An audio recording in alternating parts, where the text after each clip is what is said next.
Hello, this is Matt Slick from the Matt Slick Live podcast, where I defend the Christian faith and lay out our foundations of the truth of God's Word. Your chosen Truth Network podcast is starting in just a few seconds. Enjoy it, share it, but most of all, thank you for listening and for choosing the Truth Podcast Network. This is the Truth Network.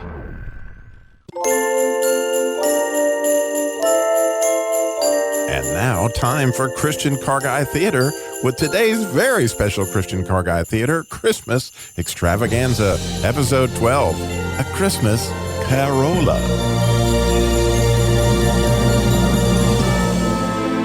Deputy Eustace's brother Festus was dead, as was Kramer Crankshaft's brother Creighton Crankshaft. Dead as doornails, both of them. And you could agree that this whole story hinges on this morbid fact. And afterwards, you may even agree this concept nails it. For now, follow along with me and you'll see that these two deceased brothers were at the dead center of Eustace and Kramer's enslavement to worldly pursuits, as well as their repulsion of all things Christian, especially the Christmas season. As isolated as an oyster these two were, with their self-serving attitudes. And now, let's look in and see if we can find a pearl of wisdom in their story. Deputy Eustace was at the jail interrogating his prisoner. So, Stephen, you say you were on school property while it was closed for the holidays, planning a Christmas meal for the hospital bound? Do you really expect me to believe that? Bah humbug. Honest, Deputy Eustace, you can ask Pastor Jack. He had just left when you pulled up. Can't you just call him? Remember the last time you picked me up? You looked pretty foolish. And it's really cold in here, too. Don't you believe in heat? Turn up the thermostat, you cheapskate. Oh, wait, now see here, you... Hey, Uncle Eustace, Merry Christmas to you. And may God save you this season. You know, I came by to invite you to our Christmas dinner tomorrow night. You know, Marcy cooks a mean turkey, and afterwards I promise a game of Trivial Pursuit, just like my mom and you used to play when you were kids. Oh, now, what do you have to be all so fired up, Merry, Happy Christmas, Merry this? Oh, come on, Jeff, you're dirt poor, and now you're blowing your Christmas bonus on a worthless party, for goodness sakes. Well, Uncle, what do you have to be so all-fired grumpy about? Yeah, you are filthy rich, and tomorrow I'm offering you a free dinner. Come on, Uncle. It won't kill you to have some fun. Just one day this year. Hey, what do you have the Simmons kid in here for? Uncle Eustace, it's Christmas Eve, and he's a good kid. I go to church with his family. Church, you say? Well, that's all the more reason I smell a rat. Or is it a church mouse in this case? Sure, you are all poor as church mice, and that's how I know you weren't working on any charity for the hospital. Back off, Uncle. Stephen's a good kid. Here, let me take him home before... Eustace, I heard you brought Stephen Simmons in. What in the world... Wait, now see here, Pastor, this is official police business, and with the sheriff all visiting for the holidays, I am in charge here nonetheless. I'm glad you're here, because I need to take a statement. Now, Jeff, you go along and run along like a good nephew, and I'll see you next year. All right. Merry Christmas, Uncle, and may God save you. Bah, humbug. So, Pastor, where were you at 3 p.m. this afternoon? I was meeting with Steve and some of the other kids at school. They want to put on a Christmas meal for the hospital bound. What? Do you have a permit to use hospital property like that? I mean, it sounds like a violation of church and state to me. Well, do you have some sort of permit to use hospital property like that, Pastor? Why, no. Eustace, this is a small town. I never dreamed anyone would be offended to offer a meal to folks in the hospital. It's not the meal, Pastor. It's the Christmas part that's offensive. I'm afraid I'll need to call in Americans for Civility to come down here and check this all out. Eustace, please. There's no need. We won't call it Christmas dinner. How about holiday dinner? Is that okay? And by the way, it's freezing in here. Is your heat broken? Well, I guess as long as I hear nothing about a Christmas dinner, I suppose I'll let you off this time. I don't suppose you would like to donate to the cause, Deputy. Bah, nothing. I will donate nothing. Bah humbug to you, Pastor Jack. Oh, so you'd rather stay anonymous? Oh, no, not 1 penny. I'm not going to waste my money on a meal for hospital patients. They get one good enough for free in the hospital, right? Oh, but Eustace, many would rather die than eat hospital food on Christmas Day. Well, if they had rather die, then let them do it, I say, and decrease the surplus population. It sure is chilly in here, Deputy. Now that you know I was telling the truth, can I go? Pastor, can you give me a ride? Sure, Stephen. Would it be all right, Deputy? I promise no mention of Christmas. Deputy Eustace lets Stephen and the pastor out and then closes up the jail, heading out to his pride and joy, a Toyota Corolla. Eustace loves the value in the Corolla and the great gas mileage, as you might guess. But as he sat down in the driver's seat to go home, he could have sworn the horn button started to look like his deceased brother, Festus. But it was a horrible, almost ghostly image of him. His jaw was tied with a cloth, the knot of which was in his curiously stirred hair. His ghostly eyes seemed to stare right through Eustace, and the chill of his expression gripped Eustace right in the heart. But then, as Eustace stared at the apparition, it returned to a horn button, and Eustace drove on toward home. Meanwhile, Jimmy was on his way to go Christmas shopping, an event that was creating quite a stir under the hood of Jimmy's Jeep. Kramer Crankshaft was crankier than ever in the cold, especially at this season, as the joy of the others celebrating Christmas put a chilly spin on his bearing.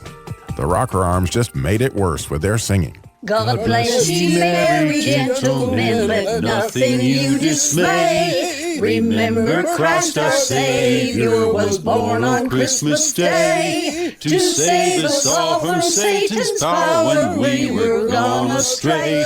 Oh, tidings of comfort and joy, comfort and joy. Oh, tidings of comfort and joy. Kramer Crankshaft exploded. Rockers, if you think you were broke the last time we spun out of control, get ready for a lot worse. If you don't stop that infernal singing, I'll spin you out of the hood for good. Bah, humbug. And I suppose you all want the day off tomorrow. At least Bancroft Bonnet had the courage to answer. If quite convenient, sir. It's not convenient, and it's not fair. And yet, if I refuse, you will all think I'm a cotton-headed ninny muffin. That encouraged Wally Windshield Washer to speak up as well. Not a cotton-headed ninny muffin, Kramer. More of a Scrooge. Yeah, a Scrooge, really.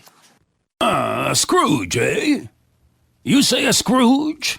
Well, along those lines, that's a poor excuse to pick a man's pocket every 25th of December. So you all be ready to roll all the more early the day after. The words were no more out of Kramer's mouth, but he looked up to his cylinder, and there he could have sworn he saw the head of his deceased brother, Creighton Crankshaft, bearing down on him like a ghost. His timing chains clanked, and ringing a fearsome sound crash. Just then, across the intersection, Eustace ran a red light on the icy roads, and Jimmy's Jeep was in front of Eustace. Before he could think, Eustace slammed into Frenchy Fender. The Corolla's airbag popped Eustace unconscious, and at the same time, the impact seized Kramer Crankshaft. It was almost as if time stood still. In the smoke of the crash, Eustace's brother Festus appeared in his ghostly form, his jaw still tied closed with a cloth, his hair astir, wearing a waistcoat like George Washington, and even the little pigtail like George had. Tied about him was this ghastly chain. What do you want with me? Much. Who are you? Ask me who I was. Who were you then? You're pretty particular for a ghost now, aren't you? In life, I was Festus, your little brother. You don't believe in me, do you? I don't. Why do you doubt your senses? I do not believe in you. Well, you're like anything my imagination dreams up. I need to nip this right in the bud.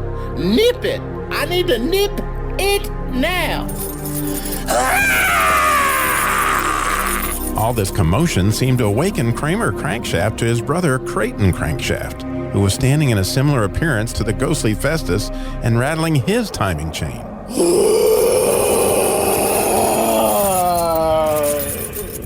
Mercy, brother. Why do you trouble me? Crankshaft of worldly mind, do you believe in me or not? I do. I must. But you have to understand, Creighton. Nobody wants to get the shaft. This is no time for bad puns, Kramer. It is required of all of us that the spirit within him should walk among his fellows and travel far and wide. But if that spirit does not do so in life, it is condemned to do so after death. Woe is me to witness what I might have shared on earth, that I might have turned to happiness, but did not.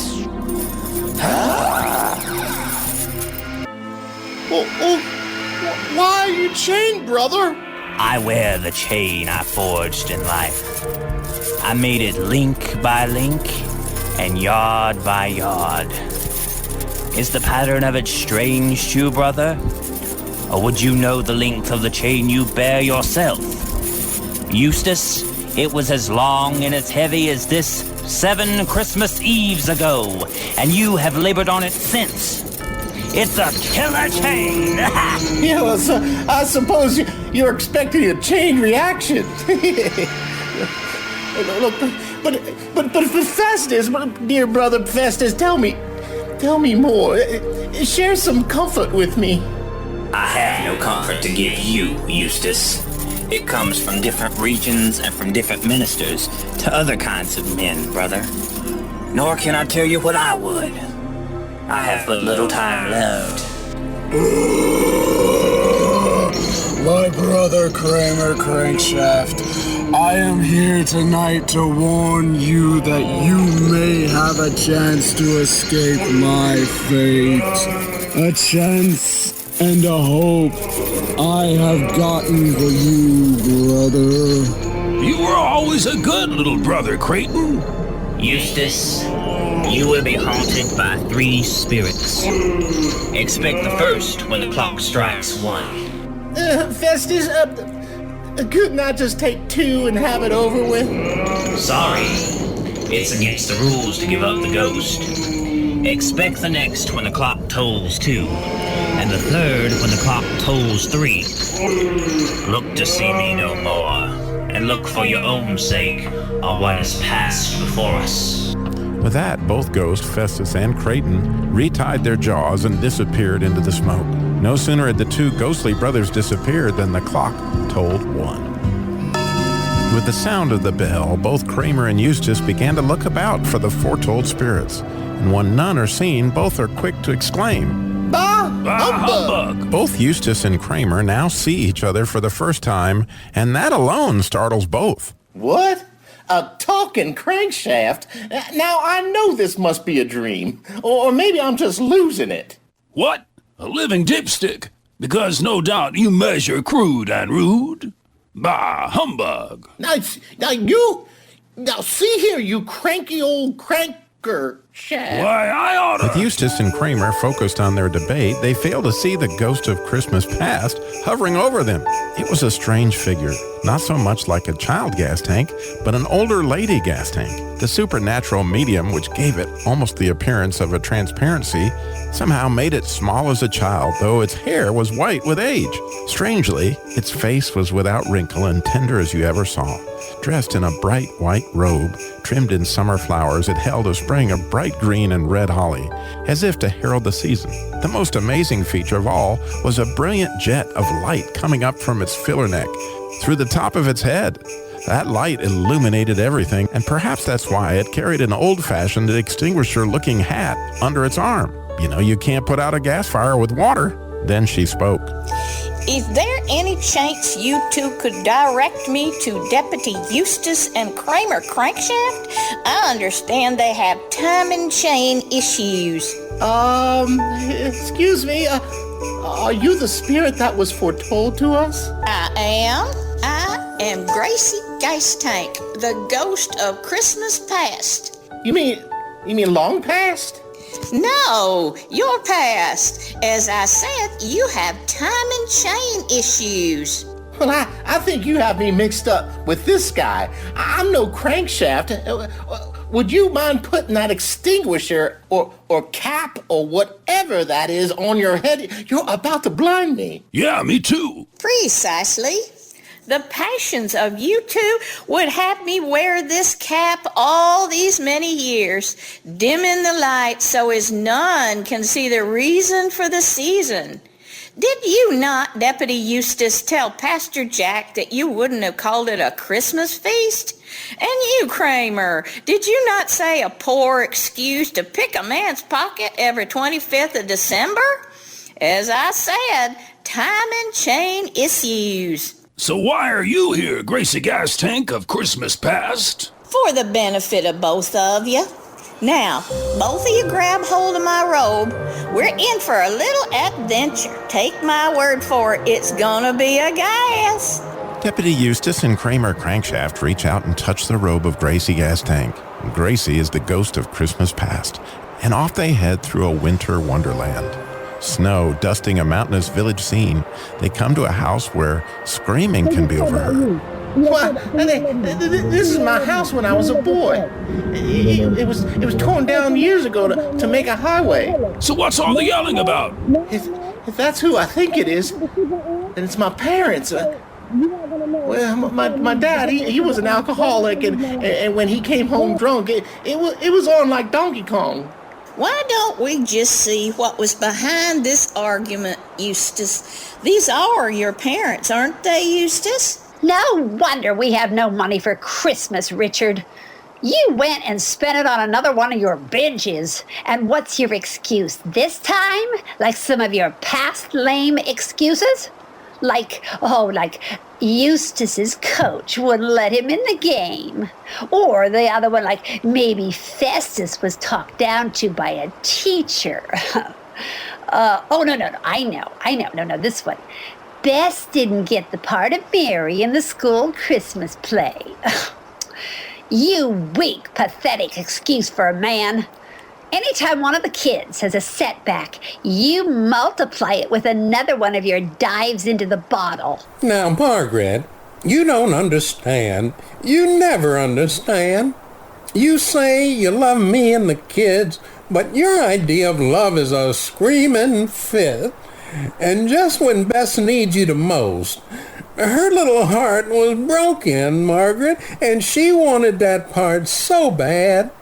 And all you can say is that she needs to toughen up, take it on the chin, pull herself up by her bootstraps.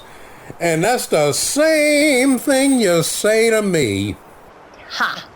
If you were half the man my daddy was, you would teach these kids how to stand up to trouble, not run to a bottle like yours. Gee, the year Bess wanted to be married in a school play was the year my dad killed himself. I always thought it was because of him being a drunk and all, and he couldn't quit. I figured he was just too weak. Kramer, what happened to your dad? My dad, Kramer Sr., was a drunk too. He went for a spin in December when I was about 8 and never came back.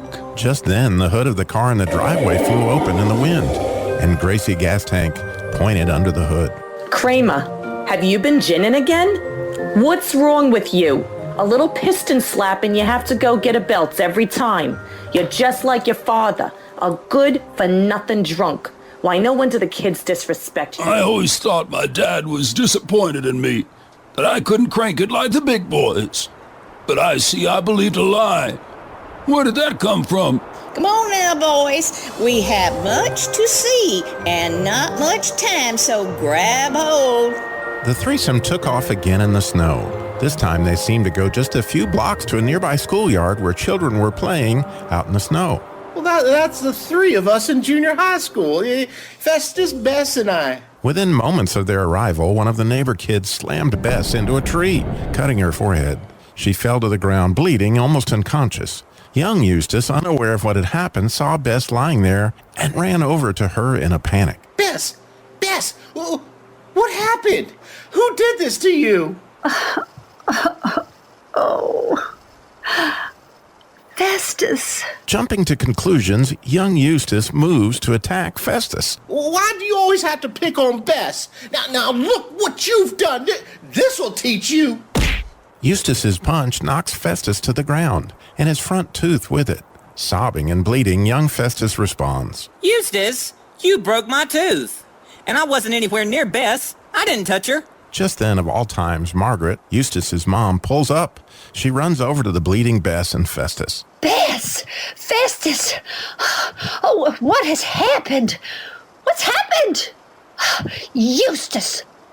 You were supposed to be their protector, not their bully. In that moment, with Margaret's words echoing, You were supposed to be their protector, not their bully. the scene froze in time as Gracie, ghost of Christmas past, began to make her point. The children and Margaret were frozen still, but not older Eustace, Kramer, and Gracie. Eustace, you have been given a precious gift, but you need to unwrap it here and now. Those words burned as bad as they did years ago. Just how is this precious? Yes, those words do still burn, Eustace. But do you know why those particular words burn so bad? It's because they were aimed at your identity, who God made you to be. You see, Eustace, God made each of us with a special sauce, a special something that is really God's glory reflected by a unique part of us. The truth is, only you can reflect your special identity, Eustace, and if you don't, no one else can.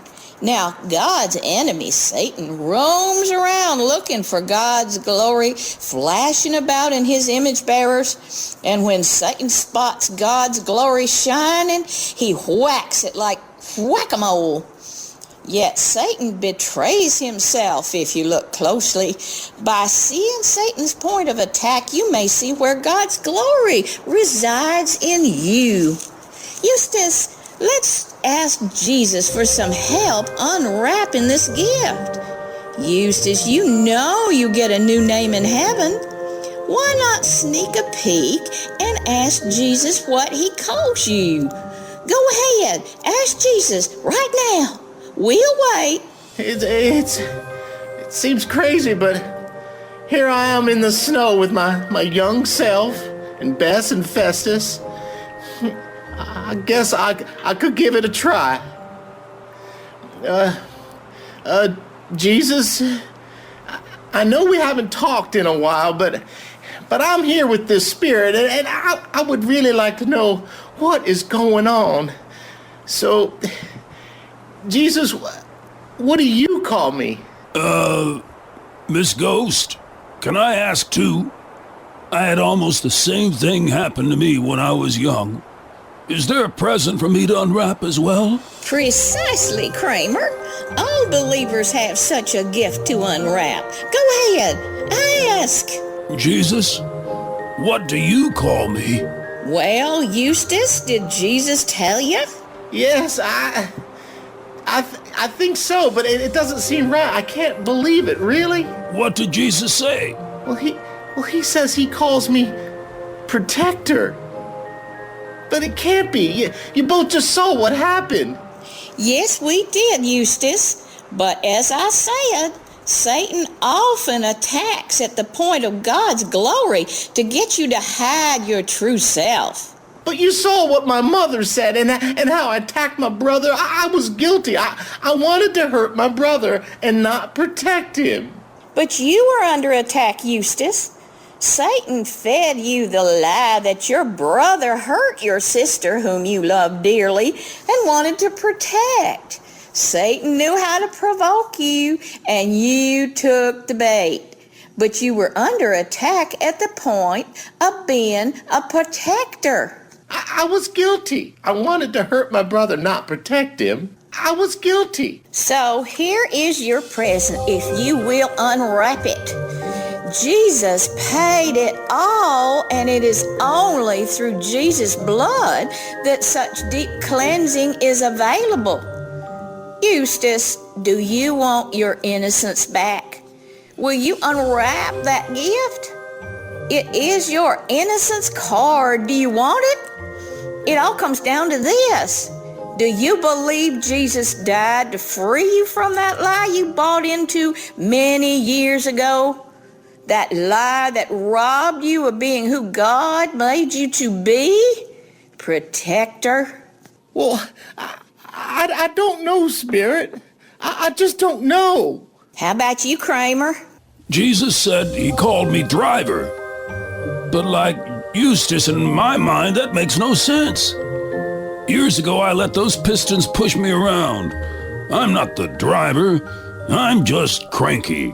Well, let's move on, boys. You are needed back at the accident scene. No sooner did the words come out of the Spirit's mouth than they were all back at the accident scene. As they arrived, Eustace and Kramer grabbed the extinguisher from the ghost. That's too much light. That's too much light. I can't take it anymore. You need to tone that headlight of yours down. You need to tone that headlight down of yours. With the fading of the ghost of Christmas past came the onset of the next ghost. This one came dressed almost like a Jeep fender, dressed as the Statue of Liberty. Its dress was Christmas green with a white fur hem, and its crown was more like a holly wreath than a pointed Statue of Liberty crown. But no doubt it looked French, and in fact, this was Frenchy Fender, ghost of Christmas present. Bonjour, boys. Vive la Christmas. All right, mon ami, we have much to see. Grab hold of my robe. Now it was almost a blizzard as the threesome flew straight for the hospital. They flew right through the door and into the main cafeteria. There was a magnificent feast. Pastor Jack and Stephen, of course, but the ghost of Christmas present took them over to a familiar family to both Eustace and Kramer, Blake and Dorina Andrews. But where was their son, Matt? Oh, Blake, I'm so worried. Noonan syndrome. The doctor said Matt might have Noonan syndrome. And that could mean heart conditions and blood conditions. Oh, Blake, I'm so worried. Don't worry about Mini Matt, Dorina. He's an Andrews, with the Andrews spirit. God has brought us this far, and he has an amazing Christmas for our family. Just wait. Come on, sweetheart. Here they are, wheeling him in now to join the celebration. Dorina, please don't let him see the worry. Look at you, Matt. You bring all the cheer in the room when you come in. Nowhere is there a brighter Christmas smile than Matt Andrews. Christmas time is my mostest favorite time, Pastor Jack. You know that God came as a baby. He came for me so we can all be together forever. God blessed us, everyone. And now, with all my favorite people here, we celebrate. And then enters AFC, Americans for Civility, Joe. I want y'all to listen up here, everybody. This is an unlawful assembly on public property. We are filing suit right now, so you all need to cease and desist. Both of them. Cease and desist. And there will be no more talk of Christmas or Jesus here on public property. Y'all understand that? Again, suddenly everyone in the scene freezes in their exact position except Kramer and Eustace and Frenchy Fender, ghost of Christmas present. Well, messieurs, what do you think about this? Well, who does this AFC Joe think he is? Somebody needs to call the sheriff and run this shyster out of town. Yes, sir. Someone needs to spin that dude down the road for sure. Why, Eustace, très bien. It almost sounds like you want to protect Monsieur Minimat. Could I be right? And you, Monsieur Kramer? Would you like to drive this, perhaps? Sacre bleu, are you two ready to open that gift after all? Look, I am not the man that you think I am. I told the last ghost I can't do it, but what is that I see beneath your robe? Ghost of Christmas present. What is that? It almost seems alive. With that, Frenchy Fender, ghost of Christmas present, flung open her green robe to reveal two pitiful-looking children. They were pitiful, but they were also mean and scowling, almost wolfish-looking. Behold, these are the children of the timing chain you are both bearing. They grow stronger with each passing Christmas. Are the two of you spinning the chain, or is it spinning you? Let me tell you about these two children. The boy's name is Monsieur Ignorance, and the girl, Mademoiselle Want. Beware of them both, but especially this boy. See what is written on his forehead? The word do. Certainly we can help the little guy here. I have some money to help him. Monsieur Kramer, and pick your pocket on the 25th of December? As Frenchie Fender laughed, they immediately found themselves back at the accident scene. Staring them right in the face was a DeLorean. Yes, a silver DeLorean, and behind the wheel was a head gasket wearing a black Grim Reaper robe with the hood overshadowing his face. Yes, it was Guido Gasket, ghost of Christmas Future. A DeLorean? Are you the ghost? I think you are. The one I fear the most. The ghost of Back to the Future. I mean the ghost of the Christmas Future. I'm sorry. You two mugs, get in. I thought the ghost of Christmas Future doesn't talk. You watch too much TV. I said, get in. Eustace and Kramer jump in, and the DeLorean speeds through the time warp to the future. As the dash lights up December 25th, 2018, the DeLorean slows down, coming back to the hospital.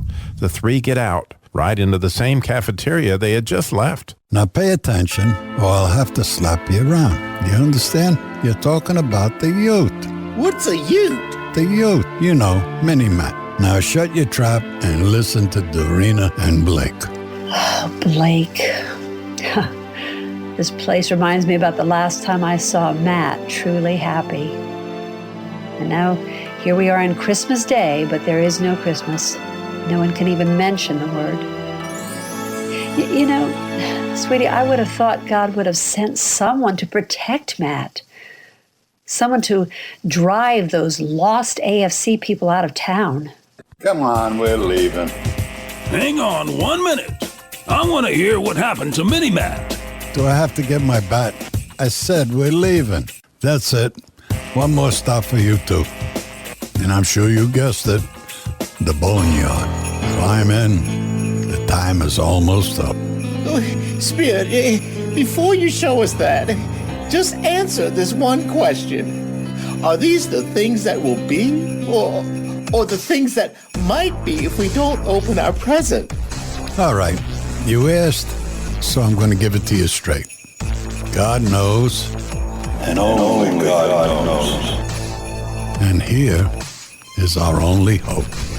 Good fruit comes from good branches that are connected to a good root that's in good soil. That root is Jesus, God's Son. So you better open up that present. Jesus sacrificed on the cross for your failures, for your sins, for you will be planted. It's your choice. You can either be fruit or fertilizer. Got it? Fruit or fertilizer. Your choice. Here we are at the boneyard. Get a good look at your headstone. The first one reads, Deputy Eustace is now in his casket. Failed to pay attention to Guido Gasket. The next one says, here lies Crankshaft Kramer. His attraction to worms could not be plainer. Your choice. Oh, God, oh, Father, yes. You've made enough. I want the protector that you've made me to be. I want to be the driver you made me to be. I'm not the man I was. I'm not the cranky now. shaft I I'm was. a new man. I'm not the man I was. I'm not the cranky shaft I was. As Kramer and Eustace awoke that morning, the Corolla was in a snowbank being dragged out as if there was no accident. Eustace awoke to it being towed out and noticed Jimmy's Jeep across the intersection. It too was in a snowbank, unhurt. Jimmy walked right up to him. Hey, Eustace, you okay? Sorry it took so long to bring back a wrecker. I'll have you out in no time. I'm alive! I'm alive. Oh, my goodness, I'm alive. Oh, Jimmy, what day is it? It's Christmas Day, Eustace. Are you crazy? Merry Christmas, Jimmy. Merry Christmas, you old Corolla. Merry Christmas, Jimmy's Jeep and Kramer Crankshaft. Oh, I'm as giddy as a schoolboy. Jimmy, can I borrow your crankshaft and head over to the hospital? Here, take the Corolla. Official sheriff business, yes. And understand there's going to be trouble right here in Beaver County, and that starts with T, that rhymes with C, and stands for Christmas. I guess. Eustace, are you sure you're okay? Okay, I've never felt better. Jimmy, I'm off to the hospital Christmas dinner. Eustace walks over to Jimmy's Jeep, lifting the hood, and he asks, Kramer, are you in there? Yes, sir, Deputy. At your service. And like you, I'm ready to roll. And I mean roll. I understand there's going to be trouble right here in Beaver County. And that starts with a T, and it rhymes with C, and that stands for Christmas. Eustace closes the hood, and off they roll to the hospital. I want y'all to listen up here, everybody. This is an unlawful assembly on public property. We are filing suit right now, so you all need to cease and desist. Both of them. Cease and desist. And there will be no more talk of Christmas or Jesus here on public property. Y'all understand that? Excuse me, Mr. Americans for Civility. Let me just have a look at your court order here. Okay. Well, you see, okay, it's not exactly a court order just yet, per se. You see, I am filing this lawsuit just as soon as the court opens. Funny thing, mister, but here in Beaver County, we have a law against such a disturbance. Now, I would hate to have to lock you up on Christmas Day, but you leave me no other option, possibly, unless you walk out. Oh, Deputy, he'll be all right. He can share my table. He just needs to open his present this Christmas, right, Deputy? Hey, Mr. American's Ford Civility Man, Christmas time is my mostest favoriteest time. You see, God came as a baby, and he came for you and for me. And you don't want to go and make a bunch of ghosts have to come and scare you to believe. You just got to open your present so that we can all be together forever. God blessed us, everyone.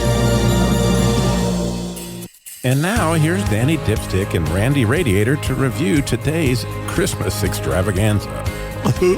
Randy, that was just so sweet. I'm all teared up. I know I speak for the whole cast and crew with the Christian Car Guy Show that our prayer is everyone will open up their present from God this Christmas. Yep, Daddy. The Father's heart is so blessed in the giving of his most precious thing in the universe, his only Son, and the freedom from the lies that today's episode showed hold us all back from reflecting God's glory. So I, for one, am looking forward to some deeper conversations with God about my glory present and my family's glory present this Christmas. How about you? Randy, the way I understand it, being a driver was Kramer's glory. So these drivers in the snow found themselves adrift. Am I right, Randy? Say goodbye, Daddy Dipstick. See you later, Radiator. This is the Truth Network.